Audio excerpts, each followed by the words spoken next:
ಬೆಂಗಳೂರಿನ ಜಯನಗರ ವಿಧಾನಸಭಾ ಕ್ಷೇತ್ರದ ಶಾಸಕಿ ಇನ್ಮುಂದೆ ಸೌಮ್ಯಾ ರೆಡ್ಡಿ. ಶಾಸಕ ರಾಮಮೂರ್ತಿ ಅರ್ಜಿಯನ್ನ ಸುಪ್ರೀಂ ಕೋರ್ಟ್ ವಜಾ ಮಾಡಿದೆ. ಕೇವಲ 16 ಮತಗಳ ಅಂತರದಿಂದ ಸೋಲು ಕಂಡಿದ್ದ ಸೌಮ್ಯಾ ರೆಡ್ಡಿ ಮತ ಎಣಿಕೆಯಲ್ಲಿ ತಪ್ಪಾಗಿದೆ ಅಂತ ಕೋರ್ಟ್ ಮೆಟ್ಟಿಲು ಏರಿದ್ರು. ಇದೀಗ ಸೌಮ್ಯಾ ರೆಡ್ಡಿ ಅವರಿಗೆ ನ್ಯಾಯ ಸಿಕ್ಕಿದ್ದು ಇನ್ಮುಂದೆ ಅವರೇ ಜಯನಗರ ವಿಧಾನಸಭಾ ಕ್ಷೇತ್ರದ ಶಾಸಕಿಯಾಗಿ ಮುಂದುವರಿಯುತ್ತಾರೆ ಅಂತ ಸಾಮಾಜಿಕ ಜಾಲತಾಣಗಳಲ್ಲಿ ಸುದ್ದಿಯಾಗ್ತಾ ಇದೆ. ಆದರೆ ಅಸಲಿ ಎತ್ತು ಬೇರೆನೇ ಇದೆ. ಜಯನಗರ ಶಾಸಕ ಸಿ.ಕೆ. ರಾಮಮೂರ್ತಿ ವಿರುದ್ಧ ಸೌಮ್ಯಾ ರೆಡ್ಡಿ ಅವರು ಹೈಕೋರ್ಟ್ನಲ್ಲಿ ಚುನಾವಣಾ ತಕರಾರು ಅರ್ಜಿಯನ್ನು ಸಲ್ಲಿಸಿದರು. ನಂತರ ಈ ಪ್ರಕರಣದ ವಿಚಾರಣೆ ನಡೆಸಿದ್ದ ಹೈಕೋರ್ಟ್ ಫೆಬ್ರವರಿ 14ರವರೆಗೆ ಡಿವಿಡಿ ಸೇರಿದಂತೆ 10 ಪ್ರಮುಖ ದಾಖಲೆಗಳನ್ನು ಹಾಜರುಪಡಿಸಲು ಪರಾಜಿತ ಅಭ್ಯರ್ಥಿ ಸೌಮ್ಯಾ ರೆಡ್ಡಿಗೆ ಹೈಕೋರ್ಟ್ ಅನುಮತಿಯನ್ನ ನೀಡಿತ್ತು. ಇದರಿಂದ ಶಾಸಕ ರಾಮಮೂರ್ತಿ ಕಂಗಾಲಾಗಿದ್ರು. ಕೇವಲ 16 ಮತಗಳ ಅಂತರದಲ್ಲಿ ಗೆಲುವು ಸಾಧಿಸಿದ್ದ ರಾಮಮೂರ್ತಿ ಅವರಿಗೂ ಸಂಕಷ್ಟ ಎದುರಾಗಿತ್ತು.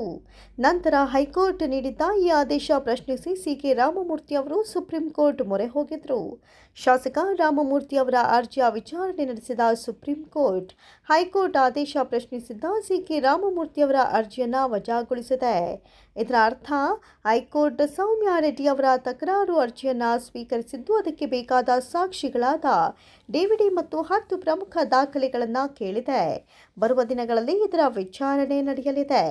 ಹೈಕೋರ್ಟ್ ಆದೇಶ ಪ್ರಶ್ನಿಸಿ ಸಿ.ಕೆ. ರಾಮಮೂರ್ತಿ ಸುಪ್ರೀಂ ಕೋರ್ಟ್ ಮೊರೆ ಹೋಗಿದ್ರು. ಆದರೆ ಹೈಕೋರ್ಟ್ ಆದೇಶದಲ್ಲಿ ಮಧ್ಯಪ್ರವೇಶಕ್ಕೆ ಸುಪ್ರೀಂ ಕೋರ್ಟ್ ನಿರಾಕರಿಸಿದೆ.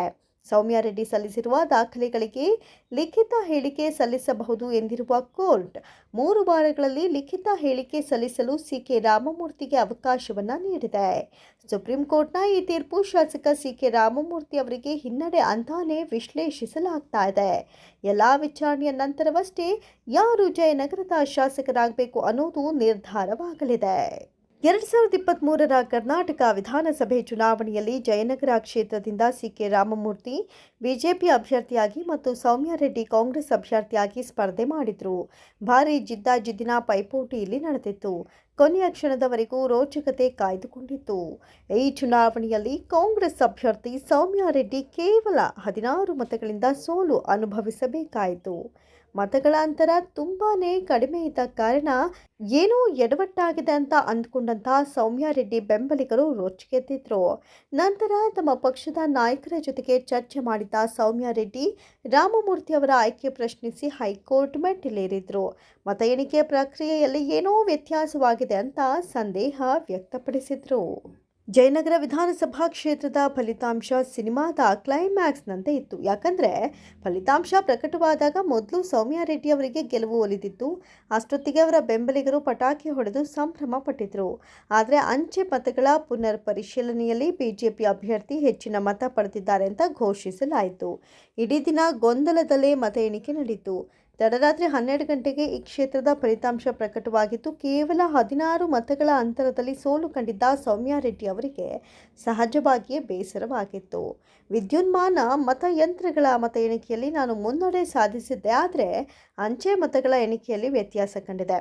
ಒಟ್ಟು 827 ಅಂಚೆ ಮತಗಳಲ್ಲಿ ವ್ಯತ್ಯಾಸವಾಗಿದೆ. ಯಾಕಂದರೆ ಪ್ರತಿ ಬಾರಿ ಅಂಚೆ ಮತಗಳ ಎಣಿಕೆ ಮಾಡಿದಾಗಲೂ ಪ್ರತ್ಯೇಕ ಅಂಕಿ ಅಂಶ ಬಂದಿದೆ. ಮತ ಎಣಿಕೆ ಆರಂಭವಾದ ನಂತರವೂ ಅಂಚೆ ಮೂಲಕ ಬಂದಿದ್ದ ಮತಪತ್ರಗಳನ್ನು ಎಣಿಕೆಗೆ ಪರಿಗಣಿಸಲಾಗಿದೆ ಅಂತ ಸೌಮ್ಯಾ ರೆಡ್ಡಿ ಗಂಭೀರ ಆರೋಪವನ್ನು ಮಾಡಿದರು. ಗೆಲುವು ಸಾಧಿಸಿರುವ ಬಿಜೆಪಿ ಅಭ್ಯರ್ಥಿ ಸಿ.ಕೆ. ರಾಮಮೂರ್ತಿ ಶಾಸಕ ಸ್ಥಾನವನ್ನು ಅಸಿಂಧುಗೊಳಿಸಬೇಕು ಅಂತ ಮನವಿ ಮಾಡಿದ್ದ ಸೌಮ್ಯಾ ರೆಡ್ಡಿ ಅವರು ಹೈಕೋರ್ಟ್ಗೆ ಚುನಾವಣಾ ತಕರಾರು ಅರ್ಜಿಯನ್ನು ಸಲ್ಲಿಸಿದರು. ಸೌಮ್ಯಾ ರೆಡ್ಡಿ ಅವರ ತಕರಾರು ಅರ್ಜಿಗೆ ಸ್ಪಂದಿಸಿದ ಹೈಕೋರ್ಟ್ ಸೂಕ್ತ ದಾಖಲೆಗಳನ್ನು ನೀಡುವಂತೆ ಸೂಚಿಸಿತ್ತು. ಇದರಿಂದ ಚಿಂತೆಗೀಡಾಗಿದ್ದ ಶಾಸಕ ರಾಮಮೂರ್ತಿ ಹೈಕೋರ್ಟ್ ಆದೇಶವನ್ನು ಪ್ರಶ್ನಿಸಿ ಸುಪ್ರೀಂ ಕೋರ್ಟ್ ಬಾಗಿಲಿಗೆ ಹೋಗಿದ್ರು. ಆದರೆ ಸುಪ್ರೀಂ ಕೋರ್ಟ್ ಈ ವಿಚಾರದಲ್ಲಿ ಮಧ್ಯ ಪ್ರವೇಶಿಸಲು ನಿರಾಕರಿಸಿದ್ದು ರಾಮಮೂರ್ತಿ ಅವರಿಗೆ ಭಾರಿ ಹಿನ್ನಡೆಯಾಗಿದೆ. ಮುಂದಿನ ದಿನಗಳಲ್ಲಿ ಏನು ಬೇಕಾದರೂ ಆಗಬಹುದು ಅಂತ ವಿಶ್ಲೇಷಣೆ ಮಾಡಲಾಗ್ತಾ ಇದೆ.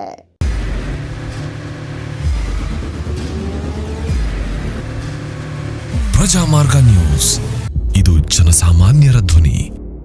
ನಮಸ್ಕಾರ. ನೀವು ನೋಡ್ತಾ ಇದ್ದೀರಾ ಪ್ರಜಾಮಾರ್ಗ ನ್ಯೂಸ್. ರಾಷ್ಟ್ರದ ರಾಜ್ಯದ ರಾಜಕೀಯದ ಬಗ್ಗೆ ಹೆಚ್ಚಿನ ಸಿನಿಮಾ ಅಪ್ಡೇಟ್ಗಳಿಗಾಗಿ ಫಸ್ಟ್ ಲೈಕ್ ಮಾಡಿ, ಸಬ್ಸ್ಕ್ರೈಬ್ ಆಗಿ, ಹಾಗೆ ಫಾಲೋ ಕೂಡ ಮಾಡಬೇಕು.